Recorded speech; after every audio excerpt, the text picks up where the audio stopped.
Tem entrevista bem importante, inclusive com um parlamentar citado aí pela Fundação Abrinq. A gente está aqui com o nosso colunista Fábio Serapião e o senador Alessandro Vieira, que é o autor do texto mais adiantado na casa sobre a adultização de crianças. No projeto, ele estabelece a proibição da criação de contas por crianças menores de 12 anos em redes sociais, além da obrigação das plataformas digitais de implementar mecanismos para proteger os menores contra a exposição inadequada e conteúdos que possam sexualizá-los ou explorá-los. Senador, muito bom dia, prazer falar contigo. Bom dia, um prazer estar com vocês. E bom dia também, Serapião, meu companheiro aqui das manhãs. Bom dia, Natália. Bom dia, senador. Senador, é isso, né? O seu projeto é o mais adiantado, né? Vem circulando pelo Congresso desde 2022. Eu queria que o senhor aproveitasse essa oportunidade para falar com a nossa audiência do que trata, né, mais especificamente o seu projeto sobre essa questão da adultização, da sexualização das crianças nas redes sociais, e aí a gente continua falando mais sobre ele ao longo aqui dessa entrevista. O projeto ele foi desenvolvido depois de uma escuta atenta da sociedade, segmento de tecnologia da informação, e ele tem como objetivo a proteção ampla de crianças e adolescentes. A gente tem que ter consciência de que hoje uma parte muito significativa da vida das pessoas está em ambiente digital. E essas crianças e adolescentes estão sendo formadas nesse ambiente, estão ali numa condição potencial de vítima o tempo inteiro. Vítima de crimes patrimoniais, de exploração sexual infanto-juvenil, de induzimento a suicídio, induzimento à automutilação. Vocês noticiam semanalmente, quase que diariamente, tragédias pelo Brasil afora, e é um problema global. A gente ataca esse problema de duas frentes. A primeira delas é a responsabilização das empresas que ganham dinheiro com a circulação de dados. Isso é fundamental porque essas empresas justamente têm os recursos necessários. Elas já têm o mapeamento completo de usuários e conteúdo. O que elas não fazem é implementar uma política agressiva de defesa de crianças porque economicamente não interessa. A gente vem agora, conforme está sendo noticiada essa situação que o YouTube Felca colocou no ar com tanta eficiência, as empresas alegando, eu notifiquei, eu comuniquei que tinha problema na conta do usuário, eventualmente eu derrubei o usuário, mas manteve o conteúdo rodando e manteve as crianças na condição de vítima. E o segundo ponto é obrigar que essas mesmas empresas facilitem a vida dos pais, criando mecanismos mais fáceis para que você tenha uma interação e uma supervisão parental. Porque o pai e a mãe hoje não, ou sempre, vão ter aquele recado de cuidado, meu filho não pode andar sozinho na rua, no escuro, meu filho não pode ficar com grupos de desconhecidos, meu filho não pode frequentar determinados ambientes, só que no digital não. No digital a gente imagina que está todo mundo seguro dentro de casa, quando na verdade a rede conecta vítimas potenciais e agressores o tempo inteiro. Então acho que é um projeto maduro, ele está alinhado com aquilo que está se fazendo de melhor pelo mundo afora, passou pelo Senado com tranquilidade e agora na Câmara dos Deputados a gente espera que tenha pauta. Estava pautado na semana passada com urgência, era o primeiro item de pauta, e agora deu um passo atrás porque você teve o surgimento, por conta do momento midiático, o surgimento de dezenas de projetos e o presidente da casa, o deputado Hugo Malta, decidiu criar uma comissão, de certa forma para dar espaço, para valorizar essas iniciativas e ao final de 30 dias tocar o projeto final. É muito importante e é urgente que a gente tenha uma lei que regulamente esse ambiente digital. Serapião. Senador, primeiro, obrigado pela presença.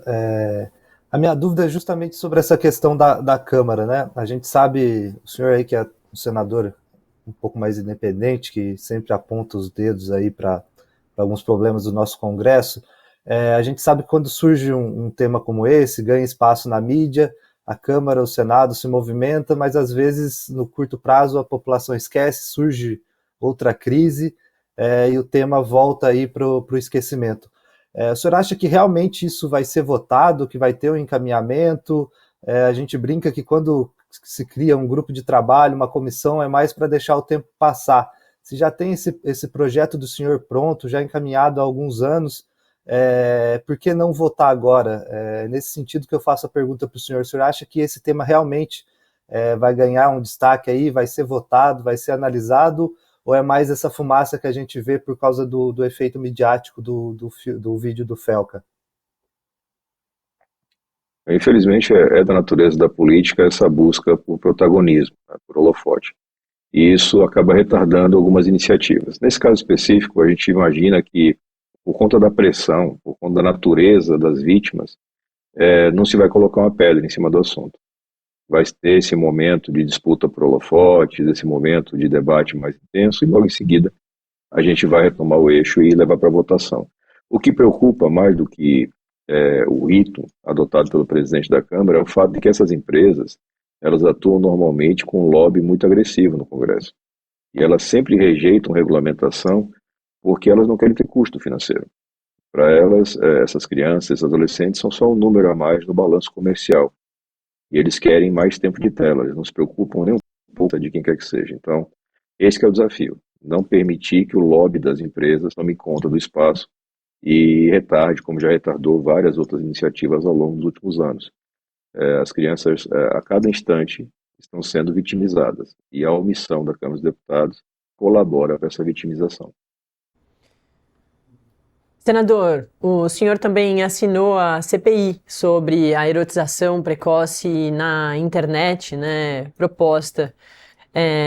Isso também vai seguir sendo um foco do trabalho do senhor lá dentro, justamente por isso, né, para tentar levar essa questão realmente para frente, agora que estava já pautada na semana passada, saiu desse protagonismo porque deve virar uma comissão, mas essa questão da CPI também deve ir para frente?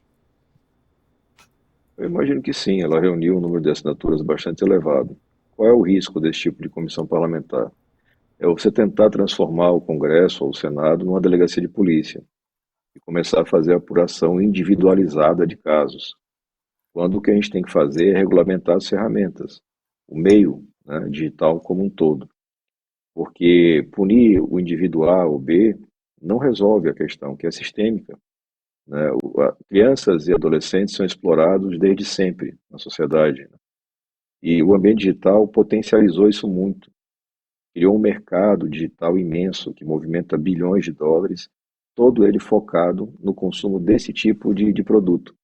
Então, trabalhar nas ferramentas, nas empresas, é muito mais importante do que individualizar condutas. Isso é um papel de polícia, e aí depois de Ministério Público.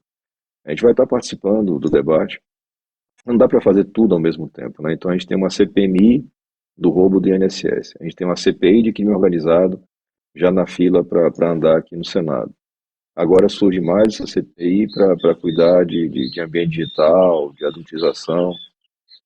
O desafio é esse, né? Entender que o Senado não é delegacia de polícia. Olha que eu sou delegado de polícia de informação. A gente tem que ter o cuidado de entregar o produto adequado para a nossa posição. Novas leis que cuidem do ambiente digital e garantam uma igualdade. Mas acho que tem espaço sim para avançar positivamente. Passar para você, só reforçar que a proposta, né, da CPI, da erotização precoce das crianças, enfim, dos adolescentes na internet, foi proposta pela senadora e ex-ministra do governo Jair Bolsonaro, Damares Alves, só para fazer esse complemento. Pode falar, pode seguir. A Damares apresentou Senador, juntamente com o Jaime Bagato ali, né? Sim.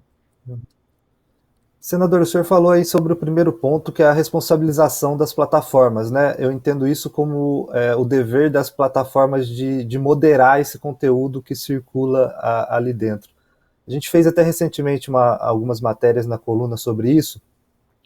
Conversei com alguns policiais federais, com policiais civis, procuradores que atuam nesses casos. Eles, de certa forma, até dizem que as plataformas cooperam em algum sentido, mas há uma falha mesmo nessa moderação que serviria até como uma prevenção ali, um primeiro filtro, né, em relação a esse conteúdo. No Discord, por exemplo, a Natália estava falando mais cedo com o colega Manuel Marçal da coluna do Tasso sobre isso, sobre o Discord em específico. Ali o que eu apurei é que há uma dificuldade, principalmente nos vídeos. Como o vídeo é criptografado, eles não conseguem fazer essa moderação desses vídeos, e daí essas pessoas usam o vídeo para evitar que a plataforma perceba que eles estão produzindo e divulgando esse tipo de vídeo de conteúdo. O projeto do senhor, ele foca muito na moderação, e ele detalha qual o limite dessa moderação que essas plataformas precisam fazer, de que forma precisam fazer, para que seja, de certa forma, mais eficiente? A gente cuida de conteúdo e produtos que possam ser potencialmente utilizados por crianças e adolescentes, e exige que as plataformas adotem medidas de proteção. A tecnologia que eles vão empregar, ela tem que ser dinâmica, então não cabe colocar isso numa lei. Cabe colocar, sim, essa responsabilidade deles. E eles têm, eu repito, toda essa ferramenta pronta. Mesmo a argumentação da criptografia, ela não parece fazer muito sentido, porque o que essas plataformas fazem, elas vivem disso, é a extração de dados. Então, eles têm acesso bastante profundo a perfil do usuário e a conteúdo postado. Essa mineração de dados é uma constante nessas empresas. Então, você não pode usar a criptografia como uma justificativa para impunidade, para proteger criminoso. E no caso específico da Discord, que vocês citaram aí na matéria anterior, é uma plataforma que tem reiterados problemas. Então não adianta abrir uma porta estreita de colaboração com a justiça e, na massa, você continuar permitindo grupos de sádicos explorando crianças, estupros virtuais, linchamentos virtuais, tortura de animais, que são uma febre dentro dessa plataforma. Então, a punição pecuniária, a multa, a eventual suspensão de serviços, ela é ferramenta importante para a plataforma mudar a conduta. Senão, economicamente, ela vai continuar fazendo a mesma coisa. Vai continuar aproveitando esse engajamento, lucrando com esse engajamento e dando respostas burocráticas para as demandas da justiça. Quando a justiça é acionada, é porque esse crime já aconteceu, e aconteceu numa intensidade tão elevada que chegou ao conhecimento público. Então, a gente tem que trabalhar antes, na prevenção, e tendo relatórios periódicos mostrando o que está sendo feito de concreto para a proteção de crianças. Acho que a gente tem que dar um passo muito firme em termos de regulamentação. Eu repito, o mundo inteiro está fazendo isso, não tem por que o Brasil ficar para trás. E não pode também cair na armadilha tola que a polarização o tempo inteiro cria, de que tem algum risco para a liberdade de expressão. Pelo amor de Deus, liberdade de expressão de pedófilo, de abuso de crianças, isso não faz o menor sentido. As pessoas têm que fugir dessa armadilha politizada, burra, que protege criminoso e deixa a criança na posição de vítima preferencial. Acho que a gente tem que dar espaço, tá bem perto, cuidar bastante para que não tenha nenhum desvio de conduta agora nessa reta final de tramitação.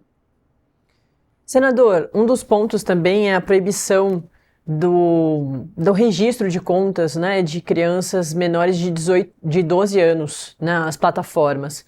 É possível de fazer esse controle, essa fiscalização? Como que isso seria feito? Quando você olha o exemplo global, você tem múltiplas possibilidades de ferramentas, desde a exigência de documento ao uso de reconhecimento facial e outras tecnologias. O fato é que a empresa já sabe quem é o usuário. Ela coloca no termo de uso limites do tipo 13 anos, 16 anos, mas na vida real deixa isso passar, mas ao mesmo tempo perfila esse usuário de uma forma profunda e oferece para ele publicidade constante, moldada para o seu perfil. Quer dizer, não subsiste, não fica de pé a justificativa de que eu não sei quem é o usuário. É difícil identificá-lo. Pelo contrário, na verdade eles sabem a nossa vida em detalhe. Eles apenas não utilizam a ferramenta para proteção. Eles utilizam para extração de dados e uso comercial. Então, quando a gente muda essa lógica, quando a gente coloca a empresa num centro de responsabilidade, as coisas tendem a resolver muito celeremente. Quando eles percebem, olha, se eu não fizer a proteção de criança, eu vou tomar uma multa de até 50 milhões de reais, eles começam a se mobilizar para resolver o problema, porque são empresas baseadas no interesse econômico. Eu interajo com esse tipo de empresa profissionalmente por conta da carreira como delegado há quase 15 anos. E eles sempre apresentaram resistência à atuação da justiça. Essa resistência foi sendo quebrada à força de multas, condenações. A coisa foi avançando assim. E tendo uma lei firme, mas ao mesmo tempo equilibrada, a nossa tendência é de ter um resultado melhor. Senador, de um lado, obviamente, o vídeo do Felca mostrou ali que tem uma parte das plataformas que poderia, obviamente, ser melhorada, né? Ele mostrou a questão do algoritmo ali, como é fácil você criar uma conta, passar a seguir, e isso e que as plataformas passem a te enviar esse tipo de conteúdo. Mas ficou claro também ali que tem de um outro lado a questão familiar, né? Alguns casos que os próprios pais incentivam, também pela questão financeira, né? Assim como as plataformas, incentivam, apoiam, expõem suas crianças, né? Como atuar em relação a esse outro lado, né? Que poderia também ser um filtro ali, uma primeira barreira para evitar que essas crianças sejam expostas, e quem são os responsáveis, né? Os pais são os responsáveis por essas crianças. O projeto tem algo em relação a isso, em aumentar uma punição, criar alguma forma de que os pais se responsabilizem, embora a lei já preveja isso. Tem algo em relação a isso, senador? Não, a gente cuida muito da parte de educação digital e da facilitação para os pais das ferramentas de supervisão.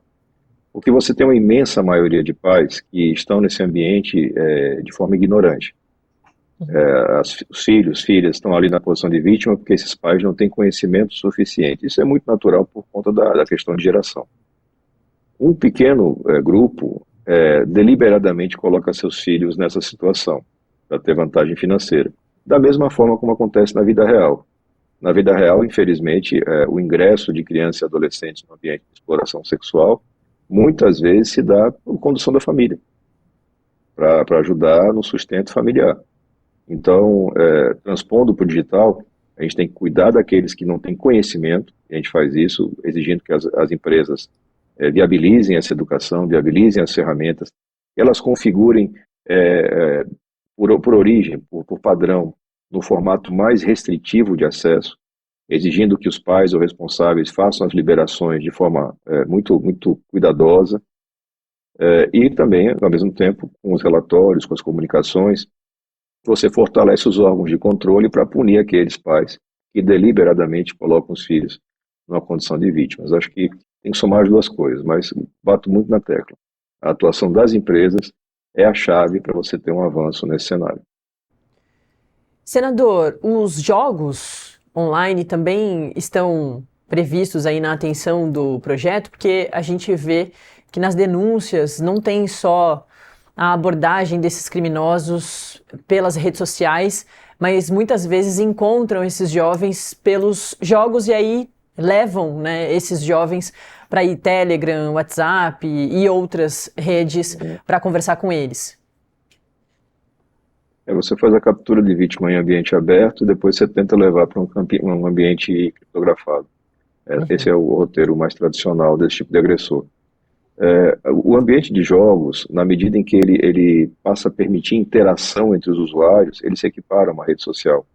Né? Ele abre esse espaço para interação múltipla. E também ali a gente exige algumas coisas, do tipo, o desenvolvimento daquele produto tem que exigir a identificação etária, ele tem que proibir aquelas ferramentas que induzem ao vício, a vinculação e a permanência em tela exagerada. Isso tudo está dentro do projeto original e o relator manteve a maior parte dessas, a Câmara dos Deputados, né, manteve a maior parte dessas características. Acho que a gente tem que dar esses passos e com a compreensão também de que, como é uma indústria muito dinâmica, daqui a 6 meses, daqui a 1 ano, você vai precisar mudar a legislação, vai precisar fazer ajustes. Mas isso nunca pode ser justificativa para a inércia. A gente tem que começar a trabalhar, aplica, a lei começa a ser executada, ela vai ter ajustes, a empresa se ajusta, os usuários se ajustam, você faz novas mudanças legislativas. Acho que tem que ter essa dinâmica e colocar o Estado brasileiro na posição de defesa das vítimas. O Estado brasileiro hoje vive na omissão.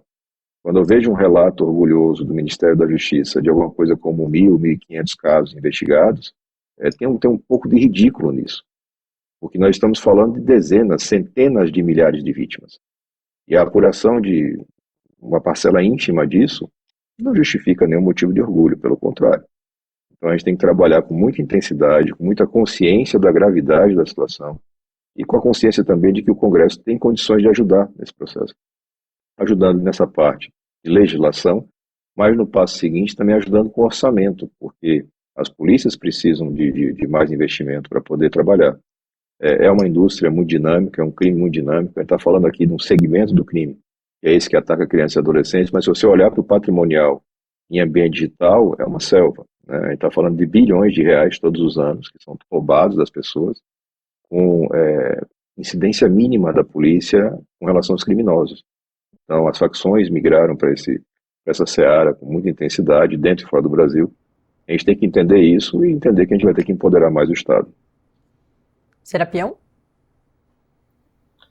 E isso entra naquele debate segurança versus as liberdades individuais, né, senador? E desse cenário de polarização, como o senhor mesmo disse, isso pode resultar em alguma falta de apoio ali, principalmente da direita, né, que vem travando ali uma disputa em tese pela tal liberdade de expressão. O senhor sentiu aí entre seus pares, na própria Câmara, que nesse tema específico vai ter espaço para debater isso de uma forma mais ampla, sem esbarrar nesse micro debate da liberdade de expressão feito aí pelos polarizados esquerda e direita?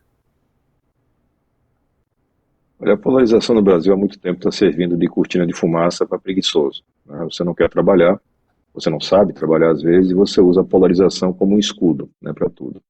Nesse caso específico, a gente conseguiu apoios da direita e da esquerda. A gente conseguiu tirar, até pelo perfil do mandato que eu exerço, que é um perfil muito independente, a gente conseguiu tirar desses cercadinhos ideológicos e colocar na mesa o problema real, da criança e adolescente. Então, você é da direita, conservadora, familiar, muito bom. Como é que você vai explicar para a sua base que você está defendendo uma empresa multinacional bilionária e não está defendendo criança? Como é que você vai estar justificando para a sua base eleitoral que você está criando mecanismos que dificultam a prisão do pedófilo? Não faz sentido. Então, isso é muito fácil de ser entendido, mas, ao mesmo tempo, e a gente já falou sobre isso aqui, as empresas envolvidas, elas fazem um lobby muito intenso, muito agressivo, e ele funciona mais ainda na Câmara dos Deputados, ele é mais permeável para esse tipo de lobby. E quando você demora na tramitação, você vai abrindo janelas de críticas, de narrativas criadas, a maior parte delas totalmente inventada, e que começam a retardar o processo de aprovação. Quando a gente mantém o projeto no seu eixo principal, criança e adolescente, quando você não permite que a gente comece um debate estéril sobre censura ou liberdade de expressão, num texto legal que não tem esse conteúdo, a gente preserva a tramitação. Se a gente cai na armadilha do debate vazio, aí vamos passar meses conversando bobagem, e aí vamos passar mais meses com crianças e adolescentes sendo vitimizados sem nenhuma proteção legal no Brasil. É um desafio, espero que o deputado Hugo Mota esteja à altura desse desafio para conduzir o grupo, para poder separar o joio do trigo e colocar para tramitar. Mas sempre é um desafio furar essa bolha de polarização. Ô, Serapia, vou fazer a minha última daqui, e se refere também que o Congresso, ou se o Congresso consegue ajudar o governo brasileiro nesse diálogo com os Estados Unidos. Parte das redes sociais vem dos Estados Unidos, ou está registrada nos Estados Unidos, e a gente vê que há uma grande guerra de narrativas entre essas empresas e o governo brasileiro, que atura já com tarifas, com um montão de questão. O Congresso consegue ajudar de alguma forma nesse diálogo, porque talvez a gente precise disso, né? Em relação à questão da fiscalização, essas redes, de quanto elas vão operar no Brasil, enfim. O Congresso consegue dar alguma ajuda ao governo brasileiro? A ajuda é pequena nesse caso, porque as empresas de tecnologia americanas fizeram um grande investimento na eleição de Donald Trump. Foram centenas de milhões de dólares investidos, e a moeda de troca é justamente uma larga impunidade no ambiente digital. E isso está sendo cobrado e exercido pelo mundo afora. Em contrapartida, você tem a União Europeia, Reino Unido, Austrália avançando com legislações que tentam criar um ambiente mais seguro. E eu estive muito recentemente em um evento, por conta de eu trabalhar muito nessa área, eu estive em um evento na Europa sobre legislação digital, e é muito claro o caminho que eles estão seguindo, de diálogo com as empresas, de demonstração de que são mercados extremamente lucrativos para essas empresas, mas que tem que respeitar a legislação local. E os casos são de razoável sucesso. Essas empresas se adaptam, o foco delas é lucro.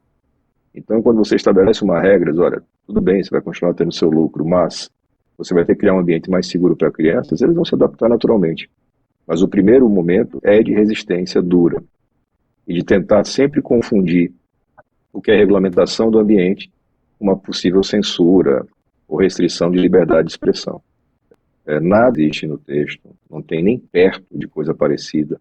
Ele é muito focado na questão da criança e do adolescente, mas a gente sabe que essa narrativa virá, porque é o que as empresas normalmente financiam para que alguns bonequinhos de ventríloco que a gente tem no Congresso façam essa narrativa.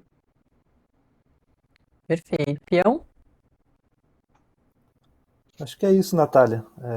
Vamos torcer aí para que isso ande no Congresso, né? E não, a partir do momento que o tema diminua um pouco na imprensa, ele também não diminua no Congresso, né? Vamos acompanhar, monitorar e noticiar aí caso esse caminho seja modificado ao longo desse mês aí dessa comissão, senador. Feito. É isso aí, A vamos gente acompanhar e trabalhar.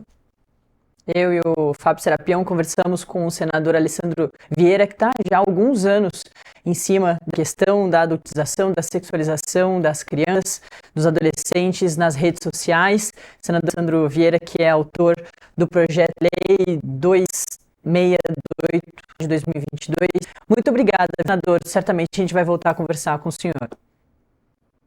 Até a próxima. Fábio Serapião, quer concluir, trazer algum detalhe, alguma informação da sua coluna? Só dar um bom dia mesmo e dizer que amanhã você está de volta, porque a gente segue, né, essa semana falando bastante sobre essa questão tão importante. Cada dia com um lado dessa questão toda. Isso. Amanhã, se tudo der certo, a gente vai conseguir trazer a doutora Rafaela, que é a responsável ali na Polícia Federal por tratar desse tema, né? Sim. E a gente vai mostrar um pouco dos esforços aí que a Polícia Federal tem feito no sentido de combater esse tipo de crime e também fazer um debate sobre essa dificuldade em relação às plataformas, como do ponto de vista da investigação criminal, como que é a relação da polícia, das polícias com essas plataformas. Eu acho que é um papo interessante para a gente ver desse lado também, né? A gente na coluna lá atrás, faz cerca de um mês, no começo de julho, a gente publicou várias matérias sobre a questão do Discord, a questão dessas plataformas, a questão do ambiente gamer. Então eu acho que vai ser interessante. Mas de hoje a gente acabou de subir um registro aí na coluna, o Supremo Tribunal Federal, ele está começando a ouvir hoje as testemunhas na ação penal aí que mira 3 deputados do PL, e é a primeira ação penal aí por causa de desvios em emendas parlamentares, desde o início dessa crise entre Supremo e Congresso em relação às emendas, né? Esses 3 deputados foram denunciados pela PGR, foram pegos aí num esquema de venda de emendas, né? Cobrando propina para liberar emendas parlamentares. Então hoje as testemunhas começam a ser ouvidas aí nessa que tende a ser a primeira ação penal aí que vai julgar esses parlamentares aí que estão sendo investigados por desvios em emendas, né? Essa já é uma ação penal, a gente tem várias outras investigações que estão rolando, a gente tem noticiado sempre a Overclean, noticiou há pouco tempo aí outras operações, uma no Ceará, do Júnior Mano, enfim, são várias investigações que estão em andamento sobre emendas parlamentares, mas a gente já tem essa que já virou uma ação penal e deve ser a primeira aí que vai servir para entender como que o Supremo está vendo esse tema, como ele deve punir ou não os envolvidos nesses casos aí de desvios, Natália. Além disso, a gente continua aí apurando COP30, INSS, enfim, vamos acompanhando para ver o que tem ao longo do dia, e daí a gente fala um pouco mais amanhã, mas amanhã, a princípio, é isso, a gente fala com a doutora Rafaela, da Polícia Federal, focando ainda nessa questão de exploração sexual infantil nas redes, esses crimes cibernéticos envolvendo menores de idade nas redes sociais, plataformas, enfim, nesse ambiente virtual, Natália. Perfeito. Muito obrigada, viu, Fábio Serapião, que vem participando do Acorda Metrópolis, trazendo principalmente esse olhar aí da polícia, da justiça, sobre várias questões. Essa semana a gente está falando bastante sobre a sexualização e a adultização das crianças e dos adolescentes nas redes sociais. Obrigada, viu, Serap? Amanhã a gente se encontra aqui de novo. Obrigado, bom dia. Bom dia, bom trabalho.